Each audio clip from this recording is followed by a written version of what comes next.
नमस्कार साथियों, कैसे आप सभी। मैं सोहेल पटेल एमपीपीएससी योद्धा के इस ऑनलाइन प्लेटफॉर्म पर आप सभी का स्वागत करता हूं। आइए शुरू करते हैं हम अपना लेक्चर। आज हम पढ़ रहे हैं समीकरण एवं गुणनखंड। ये हमारा टॉपिक है।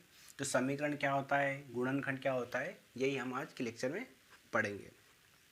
तो देखो, समीकरण क्या होता है, तो इसकी जैसे मैं आप को थ्योरी पढ़ूँ, इससे बेहतर है कि हम एग्जाम्पल के माध्यम से समझें कि समीकरण क्या होता है। तो देखो, एक उदाहरण मैंने लिखा है, कोई भी चीज़ हो सकती है, किंतु समझने के लिए हमने एक उदाहरण लिखा है कि 10x + 3 = 13। ये एक चीज़ दे रखी है हमें, तो यही समीकरण है। तो देखो, इससे क्या स्पष्ट हुआ कि एक कथन ये एक राशि ये है हमारे पास, और एक राशि, इन दोनों राशियों के बीच क्या करी गई है, तुलना, समानता दिखाई गई है। तो देखो, समीकरण की परिभाषा क्या बनी, दो राशियों के बीच समानता व्यक्त करने वाले कथन को समीकरण कहते हैं। तो यही समीकरण है। तो जब भी किसी भी राशि के को जब भी हम जीरो के इक्वल रख देंगे तो ये क्या बन जाएगा, समीकरण। तो देखो, इस समीकरण को यहाँ से देख के हम सोल्व कर सकते हैं कि कैसे सोल्व कर सकते हैं इसको हम। जैसे 10x से +3 इस 13 को मैं इधर ले आऊँगा, तो ये प्लस है तो क्या हो जाएगा इधर माइनस, बराबर 0। तो 10x और 13 में से 3 जाएगा तो माइनस का 10 बचेगा, =0। ये एक क्या है, समीकरण। तो जब भी राशियों को हम 0 के बराबर रख देंगे तो क्या कर देंगे, तुलना, तो वो क्या बन जाएगा, समीकरण। रही की बात आपको याद। अब देखो, समीकरण के भी कई प्रकार होते हैं। समीकरण के भी क्या होते हैं, बहुत सारे प्रकार होते हैं। जैसे ये जो x है, तो x क्या है, एक चर राशि। x क्या है, x एक चर राशि। चर क्या होता है, चर वह राशि होती है जिसका मान क्या होता है, बदलता रहता है। और एक होता है अचर। तो ये जैसे 10 जो इसके इंटू में जो लिखा है, ये क्या है, अचर। अचर वो राशि होती है जिसका मान नहीं बदलता है। ये 10 क्या है, अचर। तो रहेगी बात। तो चर और अचर से मिलकर क्या बनता है हमारा समीकरण। आप ये पहचान लोगे चर क्या होता है। ये जैसे x, जब भी हम समीकरण पढ़ेंगे उसके अंदर जो x y z जो दे रखा है वो क्या है, चर। इनकी वैल्यू क्या होगी, बदलती रहेगी। और जबकि इंटू में जैसे लिखा 10 7, जो नंबर लिखा होता है वो क्या होता है, अचर। रहेगी बात आपको याद। अब हम पढ़ रहे हैं समीकरण के प्रकार। अब समीकरण के कई प्रकार है, किंतु 10th क्लास का हमें मैथ्स पढ़ना है, तो उसी के अनुसार हम उतना ही पढ़ेंगे जितना हमारे काम का है। तो एक क्या होगा, अगर इसकी घात 1 है तो ये एक घाती समीकरण बन जाएगा। तो एक घाती समीकरण, इसी एक घाती समीकरण का ही दूसरा नाम है रेखीय समीकरण। अगर दो घात होगी, x⁻2 होगी, तो ये क्या हो जाएगा, दो घाती समीकरण। इसकी पावर अगर 3 होगी तो बहुघाती समीकरण, मतलब 2 से ज़्यादा पावर आ जाएगी, क्या आ जाएगी, बहुघात। बहुत सारी पावर हो सकती है, x⁴ हो सकती है, x⁵ हो सकती है, किंतु हमारे काम की क्या है, सिर्फ x⁻1 और x⁻2। यही हमसे पूछा जाएगा, और इसी का हम एक विस्तृत अध्ययन करेंगे ताकि एग्जाम में अगर प्रश्न आए तो उसको हम सोल्व कर पाएँ। अब देखो, एक घाती समीकरण भी 3 प्रकार के होते हैं। कैसे होते हैं, जैसे यहाँ लिखा है एक चरी रेखीय समीकरण, दो चरी रेखीय समीकरण और तीन चरी रेखीय समीकरण। तो जैसे मैंने बताया, चर का मतलब क्या होता है, एक्स वाई जेड। तो यहाँ एक चरी लिखा है तो एक ही आएगा, एक्स ही आएगा। तो इसका स्टैंडर्ड रूप अगर मुझे लिखना हो एक घातीय समीकरण का, तो मैं क्या लिखूंगा, जैसे इसी समीकरण का एक उदाहरण लिख लेंगे हम इसी के रूप में। तो 10 की जगह मैं ए क्या ले लूँगा, कॉन्स्टेंट। ए क्या है, एक कॉन्स्टेंट। तो ए एक्स प्लस सी का मतलब होता है कॉन्स्टेंट, बराबर क्या हो गया, 0। तो ये एक घाती क्या बन गया है, रेखीय समीकरण। या एक चरी क्या बन, एक ही चर है इसके अंदर। देखो एक्स क्या है, एक चर, तो एक ही चर है तो इसको बोलते हैं एक चरी। रेखी क्यों बोल रहे हैं, क्योंकि इसकी पावर कितनी है, अधिकतम पावर इसकी कितनी है, एक।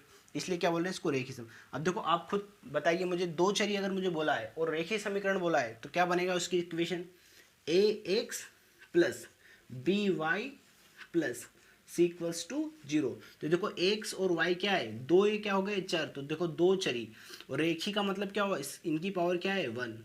इसलिए क्या बोलते हैं इसको, रेखीय समीकरण। रहेगी बात। तीन चरी है, तो तीन चरी में आप खुद बताइए मुझे कमेंट के माध्यम से, तीन चरी क्या होगा, तो a x plus b y plus c z plus d = 0। तो ये क्या है, तीन चरी रेखीय समीकरण। हमारे लिए इतना ही काम का है।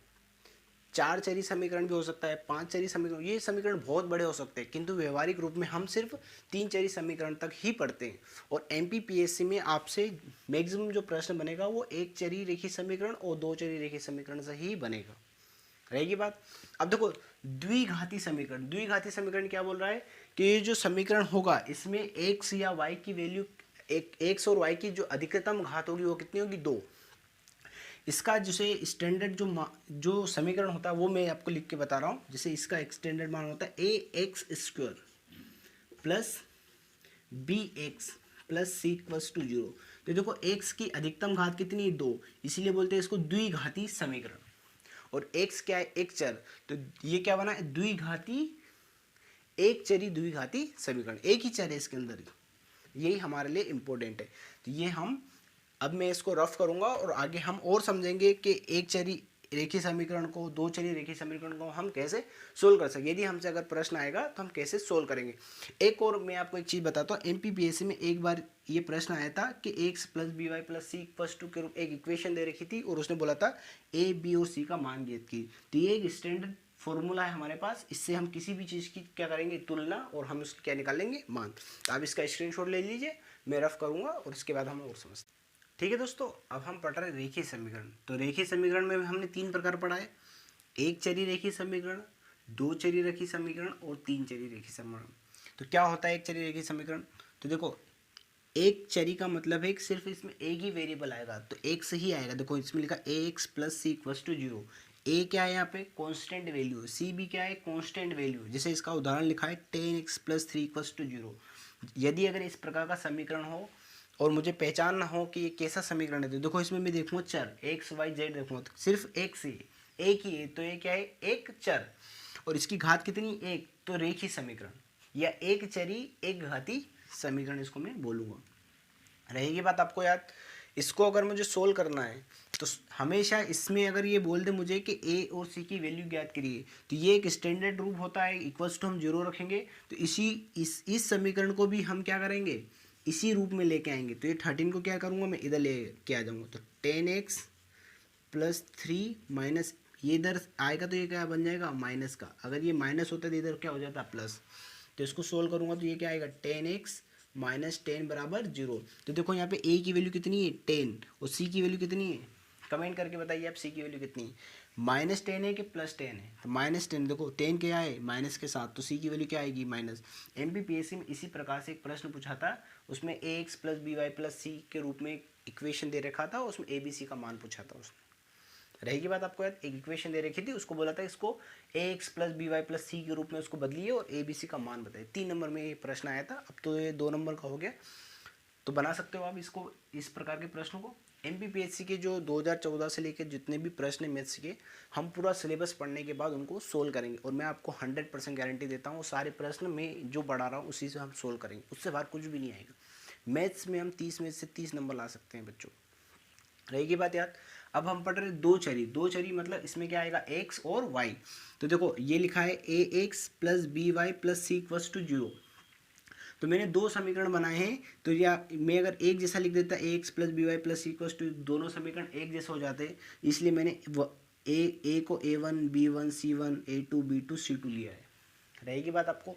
अब देखो मैंने 2 चरी समीकरण और एक ही घात है, इसलिए 2 चरी क्या हो गए, रेखीय समीकरण। रेखीय का मतलब होता है इसकी अधिकतम घात क्या होगी, एक्स वाई की घात क्या होगी, 1। अगर 2 घात हो जाएगी तो ये क्या बन जाएगा, द्विघाती। रहेगी बात आपको याद। अब मैंने 2 समीकरण क्यों लिया है, क्योंकि देखो एक्स और वाई का मान ज्ञात करने के लिए मुझे न्यूनतम कम से कम 2 समीकरण चाहिए, तभी मैं एक्स और वाई की वैल्यू क्या कर सकता हूँ, ज्ञात कर सकता हूँ। 3 होगी तो चलेगा, 4 होगी तो चलेगा, न्यूनतम का मतलब कम से कम 2 समीकरण होना चाहिए, तभी इसको सोल्व। अगर मुझे सिर्फ ये दे रखेगा a x plus b y plus c equals to 0, मान लो जैसे कि उदाहरण के तौर पर जैसे 3x plus 7y minus 75 equals to 0 देखा, और अगर मुझसे कोई बोले कि एक्स वाई की वैल्यू ज्ञात करिए, तो मैं ज्ञात नहीं कर सकता।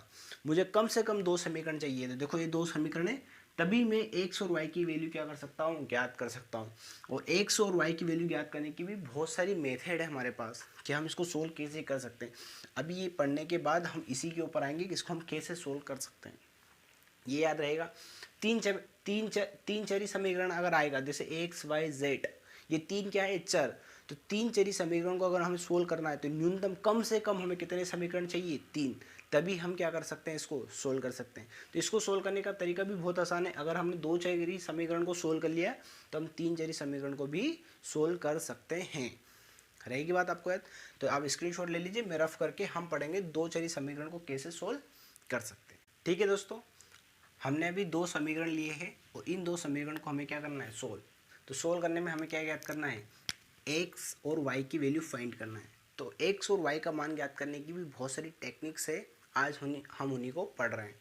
तो जब भी हमें प्रश्न में दो समीकरण दे रखे, जैसे ये दे रखा है 3x plus 7y minus 75 equals to 0 और 5x minus 5y minus 25 equals to 0, ये दो समीकरण दे रखा है और वो कहे कि इसमें x और y का मान ज्ञात करिए।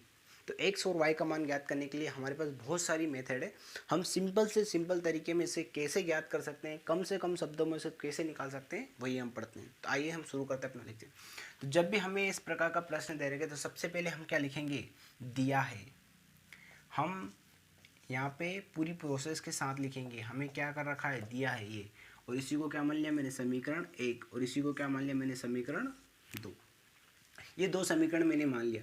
अब मेरी क्षमता के ऊपर डिपेंड करता है कि मैं इसे कैसे सोल्व करूँ। इसको सोल्व करने की तीन टेक्निक्स है, मैं तीनों टेक्निक्स को यहीं बता देता हूँ आपको, ताकि हमें एक ही प्रश्न से समझ में आ जाए कि तीनों टेक्निक्स क्या है। तो तीन विधियाँ है मेरे पास, ठीक है। आपको नाम याद रखने की आवश्यकता नहीं है, फिर भी मैं बता देता हूँ। कभी मान लो आ जाए कि इसमें एक्स वाई का मान इस विधि के अनुसार ज्ञात करिए, तो फिर हमें उसी विधि के अनुसार ज्ञात करना पड़ेगा। और नहीं लिखा है, सिर्फ लिखा है एक्स वाई का मान ज्ञात करिए, तो जो सबसे सिंपलेस्ट तरीका होगा उसी से हम ज्ञात करेंगे। रहेगी बात याद। तो तीन प्रकार की मेथड है। एक को बोलते हैं हम एलिमिनेशन मेथड, इसको हिंदी में बोलते हैं विलोपन विधि। क्या बोलते हैं इसको, विलोपन विधि। आपको टेंशन नहीं लेना है, देखो बस ये नाम याद रखना है आपको, मैं पूरा समझा दूंगा आपको विलोपन विधि क्या होता है। एक होता है प्रतिस्थापन विधि,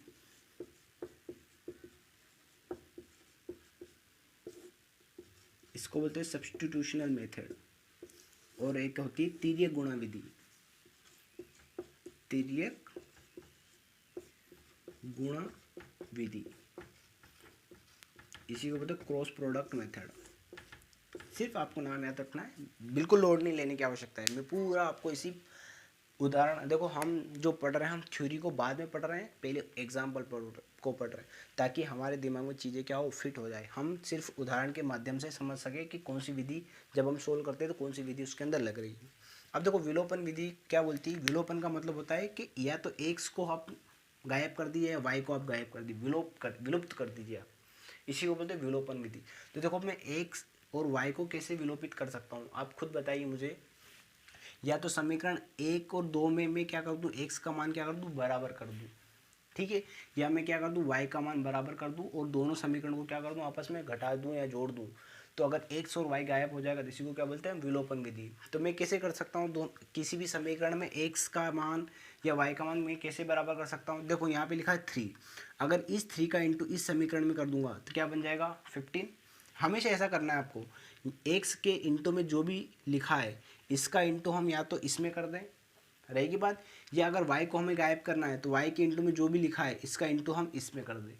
इसकी समीकरण 1 में जो लिखा है उसका किसके में इंटू करेंगे, y में। तो देखो समीकरण 2 में हमने किसका इंटू कर रहे हैं, 3 का इंटू कर रहे हैं। और अब समीकरण 2 में जो x के इंटू में जो लिखा है 5, इस 5 का इंटू किस में कर दूँ मैं, समीकरण 1 में।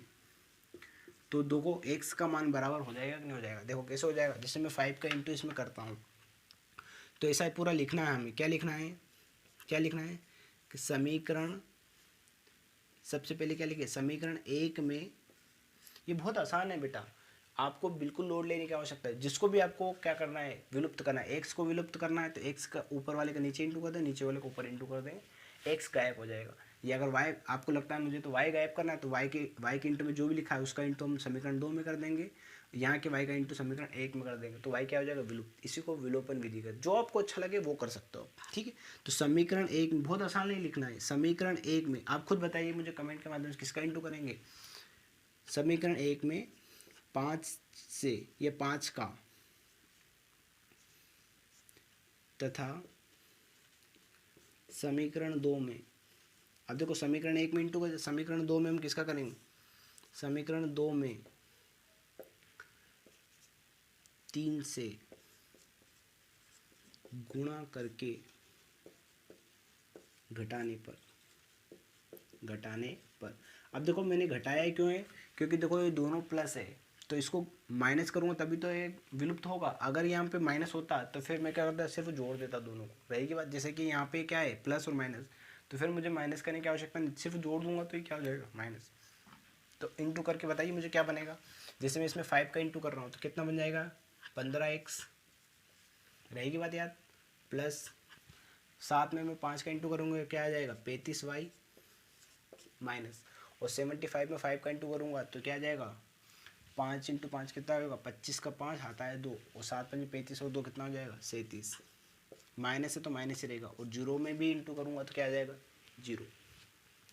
इसी प्रकार से 3 का इंटू कर दूँगा तो क्या बन जाएगा 15x, माइनस माइनस में क्या हो जाएगा 15y, और माइनस में क्या बनेगा 25 या कितना होता है 75 इक्वल्स टू 0। अब देखो इसमें मैंने माइनस भी करा है, ये लिखा ना मैंने, गुणा करके घटाने पर, तो घटाने पर इनके चिन्ह क्या हो जाएगी। इस समीकरण को मैं घटा रहा हूँ तो इस समीकरण पूरे में क्या कर दूँ मैं माइनस का इंटू कर दूँ। देखो प्लस है तो प्लस क्या बन जाएगा माइनस, माइनस है तो क्या बन जाएगा प्लस, माइनस है तो क्या बन जाएगा प्लस, और जीरो तो कुछ भी नहीं है, बस इसको मैं क्या कर दूँगा घटा दूँगा। तो देखो प्लस का 15x और माइनस का 15x क्या हो जाएगा 0। अब प्लस का देखो 35 है और प्लस का कितना है 15y, तो कितना हो जाएगा 35 और 15 कितना हो जाएगा 50y। और देखो ये माइनस है और ये प्लस है, रहेगी बात, तो आपको क्या आ जाएगा माइनस 375 में से 75 प्लस का 75, ये क्या हो जाएगा माइनस, रहेगी बात आपको। तो कितना बचेगा आप खुद बताइए मुझे 300, तो माइनस का बचेगा इक्वल्स टू 0। माइनस का चिन्ह क्यों लगा बेटा, क्योंकि बड़ी संख्या क्या है माइनस की, छोटी संख्या क्या है प्लस की, तो माइनस आएगा, रहेगी बात आपको याद। अब देखो इसको सोल्व कर लूँगा, इस 300 को मैं इधर ले जाऊँगा तो 50y बराबर 300, तो y की वैल्यू अगर निकालना मुझे तो इस 50 का मैं इंटू डिवाइड कर दूंगा, यहाँ की वैल्यू जब भी आएगी तो क्या आ जाएगी नीचे आ जाएगी, तो 300 डिवाइड बाई 50, और जब एक जीरो से एक जीरो गई 5 से 30 कितनी बार जाएगा 6 बार, तो y की वैल्यू कितनी आ गई 6। इस y का मान y बराबर 6 किसी भी एक समीकरण में मैं रख सकता हूँ, या तो समीकरण 1 में रख सकता हूँ या समीकरण 2 में रख सकता हूँ। किसी भी एक में रख दूंगा तो मुझे क्या मिल जाएगा x का मान, y की वैल्यू क्या है 6। तो हम हमेशा क्या लिखेंगे y का मान समीकरण 1 में रखने पर, बस कुछ नहीं करना है, इसको सोल्व कर लेंगे। तो y का मान समीकरण 1 में अगर मैं रखूँगा तो 2 मिनट के लिए मैं यहाँ पे सोल्व कर रहा हूँ, फिर से इसको हम रफ कर देंगे। तो देखो यहाँ पे मैं रखूँगा तो 3x आएगा प्लस 7 इंटू क्या जाएगा 6 माइनस 75 इक्वल्स टू 0, तो 3x और 7 इंटू 6 कितना हो जाएगा 42 माइनस 75 इक्वल्स टू 0, तो 3x। अब देखो 42 और माइनस 75 तो क्या आएगा माइनस का आएगा, और 5 में से 2 गए तो कितना बचेगा 3, और 7 में 4 आएगा तो कितना बचेगा 3 इक्वल्स टू 0। 3x, अब इस 33 को मैं उधर ले जाऊँगा तो माइनस का क्या हो जाएगा प्लस, और अब मुझे x की वैल्यू निकालना है तो इस 3 को क्या ले जाऊँगा इसके डिवाइड में, 3 बन जाए 3 एकम 3 और 3 एकम 3 तो कितना है 11, तो x की वैल्यू कितनी आएगी 11, यही हमारा क्या है उत्तर। तो x और y का मान क्या है, y का मान कितना है 6 और x का मान क्या है 11, रहेगी बात आपको ये याद, ये समझ में आ गया। आप इसका स्क्रीनशॉट ले लीजिए, इसके बाद हम पढ़ेंगे प्रतिस्थापन, इसी प्रश्न को हम इसी प्रतिस्थापन विधि से सोल्व करेंगे। आप इसका स्क्रीनशॉट ले लीजिए, ठीक है। मैं मिटाऊँ इसको दोस्तों, ये समझ में आ गया आपको। अब देखो आपको एक चीज़ और याद रखना है, ज़रूरी नहीं है आपसे वो x और y का मान पूछेगा, हो सकता है वो आपको बोले कि x प्लस वाई की वैल्यू याद कीजिए या 3x प्लस 3y की वैल्यू याद करें, तो कुछ भी नहीं है। अब x की वैल्यू मैंने निकाल ली, y की वैल्यू मैंने निकाल ली, जो भी मुझे मान ज्ञात करने का बोलेगा उसमें मैं रख दूंगा, मेरी वैल्यू आ जाएगी। जैसे मैं इसमें ही पूछूँ आपसे कि x प्लस वाई का मान ज्ञात करिए, तो x की वैल्यू कितनी थी 11 और y की वैल्यू कितनी थी 6, दोनों को जोड़ दूँगा कितना जाएगा 17। या मैं बोल दूँ कि 2x प्लस 3y का मान ज्ञात करिए, तो मैंने इंटू रख दूंगा, मान आ जाएगा। अब देखो हम पढ़ रहे हैं प्रतिस्थापन विधि, तो देखो इसके नाम में ही छुपा है प्रतिस्थापन। प्रतिस्थापन का मतलब है किसी भी एक को क्या कर दीजिए आप प्रतिस्थापित कर दीजिए। जैसे ये दोनों समीकरण है तो कुछ भी कर सकता हूँ मैं इन दोनों समीकरण में, या तो एक्स की वैल्यू में समीकरण एक्स की वैल्यू में ज्ञात कर सकता हूँ। कैसे ज्ञात कर सकता हूँ मैं एक्स की वैल्यू? अभी मैं ये हटा रहा हूँ, हम पढ़ रहे हैं प्रतिस्थापन विधि। तो रहेगी बात आपको याद। तो यहाँ पे मैं क्या करूँगा, समीकरण एक से एक्स का मान ज्ञात कर लूँगा। कैसे ज्ञात कर लूँगा एक्स का मान में? देखो एक्स का मान ज्ञात करना है तो ये वाली जो पद है इसको मैं क्या कर दूँगा, उधर पहुँचा दूँगा। तो देखो 3x और ये उधर जाएगा 0 के, तो ये प्लस का है तो क्या आ जाएगा, माइनस, रहेगी बात याद। और ये माइनस को उधर जाएगा तो क्या बन जाएगा, +75। मुझे तो x की वैल्यू ज्ञात करना है, तो इस 3 को क्या कर दूँगा, इसके डिवाइड में पहुँचा दूँगा। तो x बराबर -7y +75 डिवाइड बाई 3, ये क्या आ गई, x की वैल्यू। रहेगी बात आपको याद। ये क्या आ गई, समीकरण 1। तो क्या करेंगे, समीकरण 1 से x का मान किस में रख देंगे हम, समीकरण 2 में। x में ही मत रख देना, क्योंकि समीकरण 1 से x की वैल्यू ज्ञात करी है हमने। यदि आप ये x का मान इसी समीकरण में रख देंगे तो फिर से ये समीकरण बन के आ जाएगा। तो किस में रखेंगे हम, समीकरण 2 में। रहेगी बात याद। ये गलती बच्चे अक्सर ये गलती कर देते कि यहीं से हमने x की वैल्यू निकाली है और इसी x का मान फिर से इसमें रख देते, तो वही समीकरण बन जाएगा। तो इसमें नहीं रखना है, किस में रखना है, समीकरण 2 में। तो x का मान समीकरण 2 में रखने पर, रहेगी बात आपको याद। तो समीकरण 2 में अगर मैं रखूंगा तो देखो x समीकरण 2 में रख रहे हैं तो 5 पूरे इंटू में आएगा ये बेटा, -7y +75 divide by 3 -5y -25 equals to 0। रहेगी बात याद आपको। बस इसको मैं क्या कर लूँगा, सोल्व, मेरा आंसर आ जाएगा। इसी चीज़ को मैं अब यहाँ पे लिख रहा हूँ। तो देखो 5 का पूरे में क्या हो जाएगा, इंटू, और 3 का इधर क्या हो जाएगा, एलसीएम ले लूँगा। पहले मैं किसका एलसीएम ले लूँगा, 3 का। बताइए इस पूरे समीकरण में 3 एलसीएम लूँगा तो क्या आएगा, 3 आएगा। तो अपॉन में कितना आ गया, 3। अब देखो 3 का एलसीएम ले लिया तो यहाँ पे अगर मैं 3 से पहले 3 का भाग दूंगा तो कितना आ जाएगा, 1, और 1 का इसमें क्या करूँ, इंटू।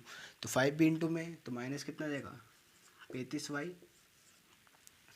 प्लस इसमें 5 का इंटू करूँगा तो कितना आ जाएगा, 25 का 5 हाथ आया 2 और 7 5 35 और 2 कितना आ जाएगा, 37। कोई दिक्कत, डिवाइड बाई 3 चल ही रहा है। बस ये इतने में इंटू है 5 का, इतना ध्यान रखना है आपको। फिर देखो इसके नीचे में कुछ भी नहीं है, तो देखो 1 का डिवाइड 3 में करूँगा तो कितना आ जाएगा, 3 आएगा। और 3 का क्या करूँगा, इसमें इंटू करूँगा तो माइनस कितना आ जाएगा, ये पूरे के इंटू में, डिवाइड में माइनस क्या आ जाएगा, 15 वाई माइनस। इसी प्रकार से 25 के अपॉन में क्या है, 1, तो 1 का हम किस में करते हैं, 3 में डिवाइड, तो कितना आएगा, 3 आएगा। और 3 का फिर क्या करते हैं, इसमें इंटू, तो कितना आ जाएगा, 25 में 3 का इंटू करूँगा तो क्या आ जाएगा, 75, और इक्वल्स टू क्या है, 0। कोई दिक्कत। अब देखो इस 3 का इधर में मल्टीप्लिकेशन कर दूंगा तो 0 में 3 का इंटू क्या आएगा, तो क्या आएगा, 0 ही आएगा। रहेगी बात आपको याद। तो -35y और -50y ये दोनों देखो आपस में जुड़ जाए, माइनस माइनस जुड़ेगा तो माइनस कितना बच जाएगा, 50y। कोई दिक्कत। और 375 -75 तो क्या बन जाएगा, प्लस का 300 इक्वल्स टू 0। देखो ये माइनस का है, ये प्लस का है, या तो मैं इस 300 को उधर ले जाऊँ तो देखो -50y, तो ये उधर जाएगा तो प्लस का तो क्या बन जाएगा, माइनस, और माइनस से माइनस क्या हो गया, कट गया, तो देखो प्लस बन गया। और y की वैल्यू मुझे ज्ञात करना है तो इसको क्या कर दूँ मैं, डिवाइड, तो 300 डिवाइड बाई 50, तो देखो 1 0 से 1 0 कट गया, और 5 6 का कितना होगा, 30। देखो y की वैल्यू 6, देखो आ गया y की वैल्यू 6। अभी हमने जो विलोपन विधि पढ़ी थी उसमें भी y की वैल्यू कितनी थी, 6। इसका मतलब हम जो कर रहे हैं वो बिल्कुल क्या कर रहे हैं, सही, ये सिद्ध हो गया इससे। इसी प्रकार से y की वैल्यू क्या कर देंगे, समीकरण 1 में रख देंगे तो x की वैल्यू आ जाएगी। अभी मैंने पहले बताया था कि x की वैल्यू कैसे रखी थी हमने, तो कितनी आई थी x की वैल्यू, 11। तो ये हमारा क्या होगा, उत्तर। अब देखो एक तिर्यक गुणा विधि है, तो तिर्यक गुणा विधि में क्या है, इसका एक फॉर्मूला है पूरा। ये जो समीकरण हमने लिखा था ना, a1x + b1y + c1 = 0, फिर मैंने लिखा a2x plus b2y plus c2 equals to 0। इस समीकरण को पहले हमने क्या किया है, इस प्रतिस्थापन विधि के माध्यम से सोल्व करा है और उसमें डायरेक्ट है हमने एक्स वाई की वैल्यू निकाल ली। तो ये आपको याद करके रखना है। इसको मैं रफ करूँ, आप स्क्रीनशॉट ले लीजिए, पहले ले लिया आपने। ठीक है दोस्तों, मैं इसको अभी रफ कर रहा हूँ।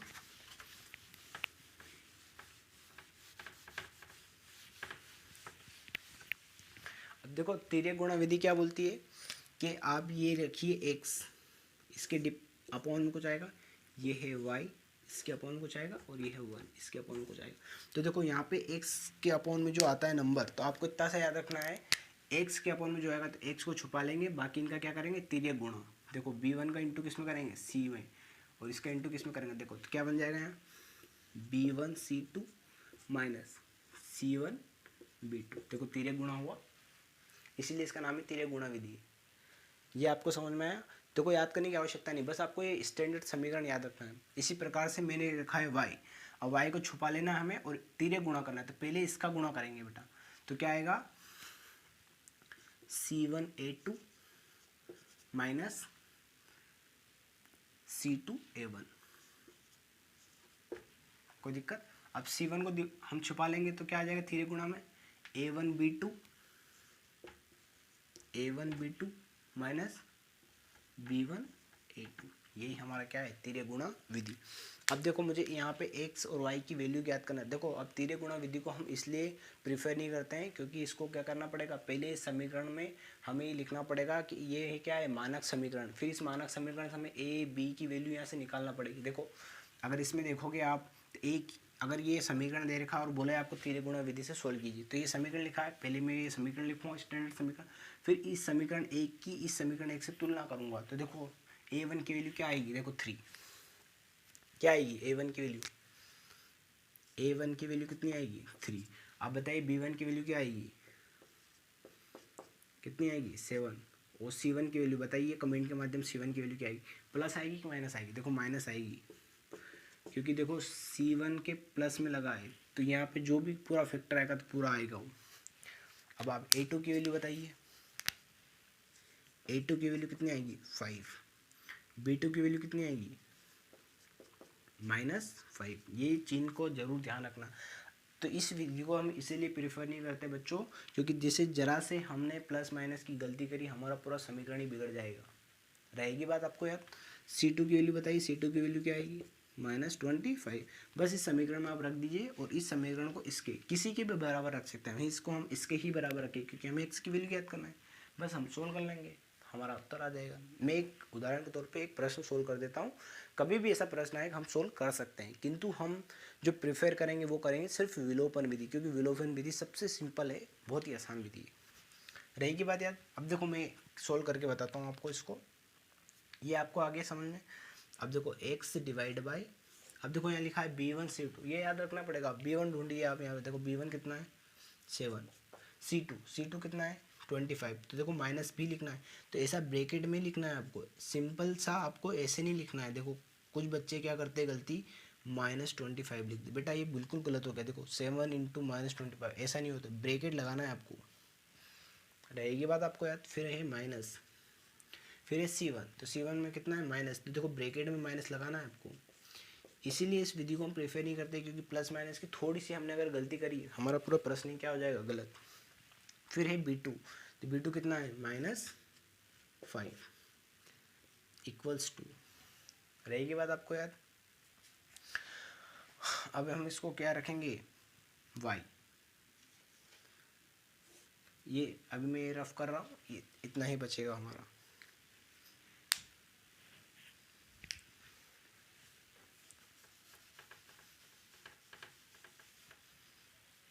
ठीक है बच्चों, अब y की वैल्यू क्या आएगी, देखो लिखा है c1, तो c1 कितना है -75, इंटू में क्या है a2 को ढूंढिए आप, कितना है 5, फिर क्या है माइनस c2 कितना है -25, इंटू में आएगा, तो इंटू में क्या है a1 कितना है 3 इक्वल्स टू। अब देखो मैं इस y वाले को भी मिटा रहा हूँ। आ रहा है दोस्तों समझ में आपको? बहुत ही सिंपल सी मेथड है, किंतु हमें क्या याद रखना है, जो मैंने सबसे पहली जो विधि बताई थी विलोपन विधि, उसी से हमें प्रश्नों को सोल्व करना है। मैं एक उदाहरण इसका और लेंगे हम, अभी हमें समझ ले। अब 1 डिवाइड में क्या लिखा है, A1B2, तो देखो A1 कितना है 3 और B2 कितना है -5। ये जरूर याद रखना है बच्चों, आपको माइनस प्लस का चिन्ह जरूर याद रखना है। अगर आपने एक भी माइनस प्लस का अगर गलती कर दी, पूरा इक्वेशन, पूरा आपका सॉल्यूशन गलत हो जाएगा। फिर हम क्या रख रहे हैं माइनस, देखो माइनस, फिर क्या है B1, तो B1 की वैल्यू कितनी है 7 इंटू A2, A2 की वैल्यू कितनी है 5। इसको हम सोल्व करेंगे तो देखो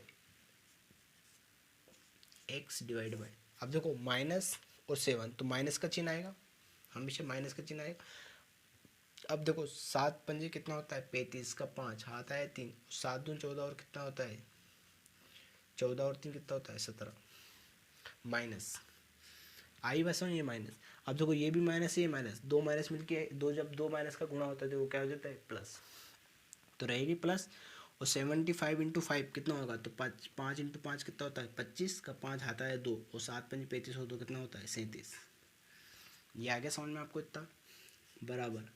अब वाई डिवाइड में क्या लिखा है -75 इंटू 5 कितना होता है -375, अभी इंटू करा हमने, 5 25 का 5 आता है 2, 7 5 35 और 2 37। अब देखो ये माइनस इंटू माइनस क्या हो जाएगा, अभी मैंने बताया क्या हो जाएगा प्लस, और 25 दिया कितना होता है 75। रहेगी बात आपको याद, इक्वल्स टू 1 डिवाइड बाय, अब देखो 3 इंटू 5, तो देखो माइनस प्लस, ये 3 क्या है प्लस, कुछ भी नहीं लिखा है, मतलब क्या लिखा है प्लस, प्लस माइनस क्या होता है माइनस ही होता है। रहेगी बात आपको याद, वो 5 3 कितना होता है 15, माइनस और 7 पंजे कितना होगा 35। रहेगी बात आपको याद। अब इसको और सोल्व करेंगे हम, ठीक है। तो ये मैं इधर रफ कर रहा हूँ और उधर हम लिखेंगे।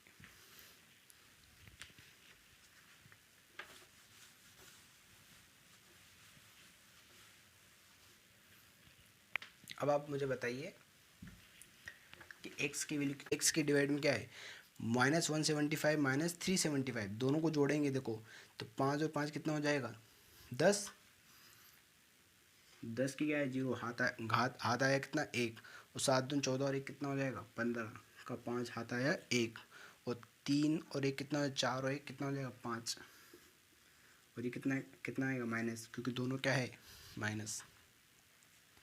रहेगी बात आपको याद। फिर आपको क्या लिखना है y, तो y की वैल्यू कितनी आ जाएगी, देखो यहाँ पे प्लस है, यहाँ पे माइनस और यहाँ पे प्लस है, तो बड़ा कौन है माइनस, तो माइनस का चिन्ह आएगा, और 1 प्लस 1 माइनस है तो क्या हो जाएगा घटा देंगे, तो 375 में 75 जाएगा कितना बचेगा 300, पर कहाँ का बचेगा वो माइनस का, इक्वल्स टू और 1 डिवाइड बाई। अब देखो इसको सोल्व करेंगे तो कितना आ जाएगा, माइनस का 15 और माइनस का 35 दोनों जुड़ जाएंगे, पर चिन्ह आएगा माइनस का, कितना हो जाएगा 50। रहेगी बात आपको याद। अब देखो जनरली क्या होता है, इस चिन्ह को भी हम हटा सकते हैं, पर कन्फ्यूज़न के लिए हम हटा नहीं रहे, हमें अब x और y की वैल्यू याद करना है। तो देखो x और y को हम बराबर भी रख सकते हैं, किंतु हमें x y की वैल्यू, हम हमेशा इस x को इसके बराबर रखेंगे, इस y को इसके बराबर रखेंगे। तो इसलिए मैं रफ कर रहा हूँ आपको, आप इसका स्क्रीनशॉट ले लीजिए पहले, ठीक है।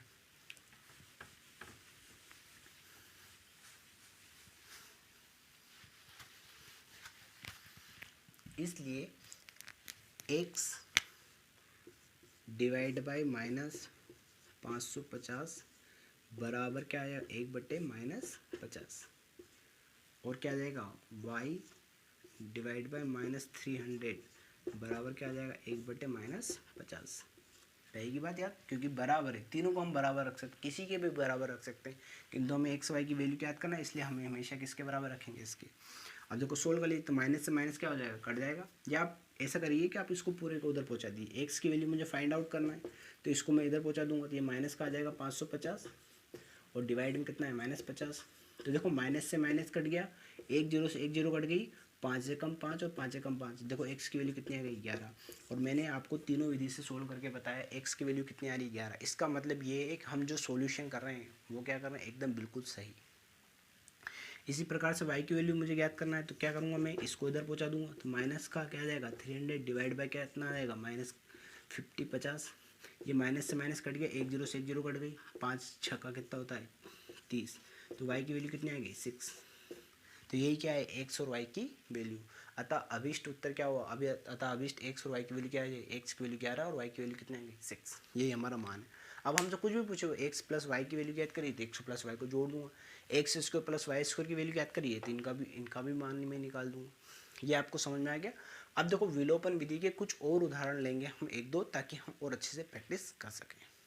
इसका स्क्रीनशॉट ले लीजिए आप। ठीक है दोस्तों, अब देखो एक समीकरण है हमारे पास कि x प्लस 1/y बराबर 5 और एक है 2x plus 3 divide by Y बराबर 13 हो, तो 2x माइनस 3y का मान ज्ञात हो सकता है आपसे 7 नंबर में ये प्रश्न पूछे। तो बहुत ही सिंपल है, पूरे 7 में से 7 नंबर हम ला सकते हैं। आइए देखते हैं। अब देखो जब भी हमें ये समीकरण प्रश्न में दे रखेगा, हम हमेशा अपने उत्तर में लिखेंगे दिया है। क्या लिखेंगे, दिया है। तो इसको हम समीकरण 1 मान लेंगे, x प्लस 1/y बराबर 5, क्या मान लेंगे इसको समीकरण 1। और फिर लिखा है 2x प्लस 3y बराबर लिखा है 13, इसको हम क्या मान लेंगे समीकरण। अब देखो ये सबसे बेसिक चीज़ है। इसके बाद मुझे सोल्व करना है, तो मैंने इसको हल करने की 3 विधियाँ बताई आपको। एक बताया विलोपन विधि, एक बताया मैंने प्रतिस्थापन विधि, और एक बताया मैंने तिर्यक गुणा विधि। आपको जो अच्छी लगे वो कर सकते हो, पर सबसे अच्छी विधि है विलोपन विधि, क्योंकि इसमें कुछ भी याद रखने की आवश्यकता नहीं है आपको। इसमें सिर्फ आप प्रैक्टिस करेंगे 1 2 बार, तो आप बहुत अच्छे से सोल्व कर सकते हैं। तो देखो विलोपन विधि क्या बोलता है, किसी भी एक की वैल्यू में क्या कर दूँ बराबर। तो देखो मुझे अगर x को हटाना है, तो बताइए आप क्या करूँगा मैं, समीकरण एक में मैं किससे गुणा करूँगा बताइए। मुझे अगर x की वैल्यू बराबर करनी है, तो यहाँ पे जो समीकरण 2 में जो गुणा है x का, इसका इंटू किस में कर दूंगा मैं, समीकरण 1 में। तो समीकरण 1 में 2 का या 2 से 2 का एवं समीकरण 2 में किसका गुणा करूँगा बताइए। x का इंटू कितना है, कुछ भी नहीं है, इसका मतलब 1 है। आप जीरो मत मान लेना, कुछ बच्चे ये मानते बेटा कुछ भी नहीं लिखा है तो क्या है जीरो। अगर इसके इंटू में जीरो होता है तो ये पूरा ही जीरो हो जाता, तो जीरो नहीं है, कुछ भी है, कुछ भी नहीं है, एक्स के इंटू में कुछ भी नहीं है, इसका मतलब क्या है 1 लिखा है। रहेगी बात आपको याद, जीरो मत मान लेना बेटा, नहीं तो पूरा समीकरण ही है आपका क्या हो जाएगा चौपट। ठीक है, तो समीकरण 2 में 1 से, ऐसा मत लिख देना इसको, 1 से या 1 का गुणा करके, अब आप मुझे बताइए गुणा करके हम जोड़ेंगे घटाएंगे, क्या करेंगे, क्योंकि देखो दोनों प्लस है तो हमें क्या करना पड़ेगा माइनस। अगर एक प्लस होता है एक माइनस होता तो क्या कर देते हैं हम जोड़ देते। ठीक है, गुणा करके घटाने पर, अब देखो आप गुणा करके बताइए मुझे। तो देखो इसमें समीकरण 1 में मैं 2 का इंटू करूँगा, कितने का इंटू करूँगा 2 का, और समीकरण 2 में किसका इंटू करूँगा 1 का। तो देखो 2 का मैं अगर गुणा करूँ, पूरी इक्वेशन में गुणा करना। कुछ बच्चे क्या गलती करते हैं, जैसे मैंने लिखा है 2x, 2 का इंटू करूँगा, फिर क्या आएगा 2 डिवाइड बाई वाई बराबर 5, वो सिर्फ इतना ही इसमें ही इंटू करते, इसमें इंटू करना भूल जाते हैं।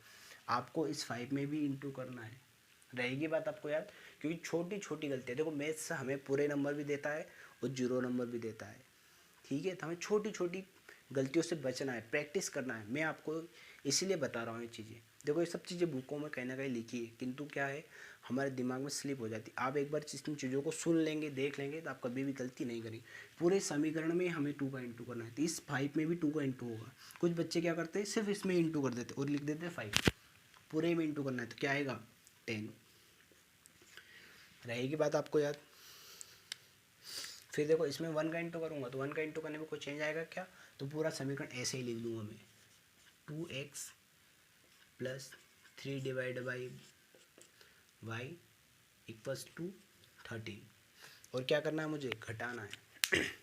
देखो मैंने क्या लिखा है घटाना, तो जब भी मैं घटाऊंगा तो इसका चेन क्या हो जाएगा, चेन, ये प्लस है तो क्या आ जाएगा माइनस, ये प्लस है तो क्या आ जाएगा माइनस, ये प्लस है तो क्या आ जाएगा माइनस। इसको क्या कर दूँगा, देखो प्लस का 2x माइनस का 2x क्या हो जाएगा 0। और देखो प्लस का 2y है माइनस का 3y है, तो देखो 2 divide by y minus 3 divide by y. और 10 में से -13 गए तो क्या बचेगा, प्लस का 3 के माइनस का 3, माइनस का 3 बचेगा। क्यों, क्योंकि बड़ा क्या है माइनस का, तो इसलिए माइनस का चिन्ह बचेगा। रहेगी बात आपको याद। इसको मैं यहाँ पे सोल्व कर रहा हूँ, ठीक है। अब देखो y क्या ले लिया मैंने, एलसीएम। एलसीएम लेना आता है आपको, आता होगा, नहीं आता है तो हम आगे पढ़ेंगे एलसीएम कैसे लेते हैं। ये क्या आ गया इसका एलसीएम y। एलसीएम लेना भी बेटा बहुत इंपॉर्टेंट है, क्योंकि जब भी हम ये प्रश्न पढ़ेंगे जिसमें एलसीएम लेने की आवश्यकता आपको पड़ेगी। और इसके बाद एक और पढ़ेंगे हम गुणनखंड विधि, कि किसी भी समीकरण को हम कैसे, जो द्विघातीय समीकरण है उसमें हम गुणनखंड विधि पढ़ेंगे। क्या आ गया एलसीएम y, तो y आ गया। तो अब जब भी एलसीएम y लेते हैं तो पहले क्या करते हैं, इससे इसका डिवाइड करते हैं, तो डिवाइड करेंगे तो 1 आ जाएगा। जो भी बचता है उसका इसमें इंटू कर देते, 1 ही है तो 2 ही आ जाएगा। इसी प्रकार इसका डिवाइड करेंगे y में तो क्या आएगा 1, और 1 का 3 में इंटू करेंगे तो क्या आएगा 3, इक्वल्स टू कितना आएगा माइनस का 3। अब इस y का मैं क्या कर दूंगा इधर क्रॉस मल्टीप्लिकेशन, 2 में से -3 जाएगा तो कितना कितना बचेगा, माइनस का 1 कि प्लस का 1, माइनस का 1 -3y। मुझे क्या करना है, y की वैल्यू निकालना है। तो या तो मैं इस समीकरण को पलट के लिख दूं या डायरेक्ट मैं लिख दूं, पलट के लिख देता हूँ 3y -1, एक ही बात है।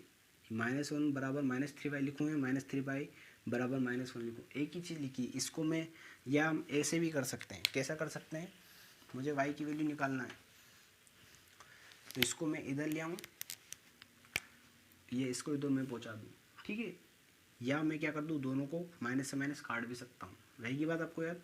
तो इस 3y को मैं इधर ले आया, इस 1 को मैंने उधर पहुँचा दिया, तो देखो माइनस का 3y था इधर आया प्लस का हो गया, इधर का -1 उधर गया तो क्या आ जाएगा प्लस का 1। तो y की वैल्यू अगर मुझे ज्ञात करना है, इस 3 का क्या कर दूँगा मैं, डिवाइड कर दूँ,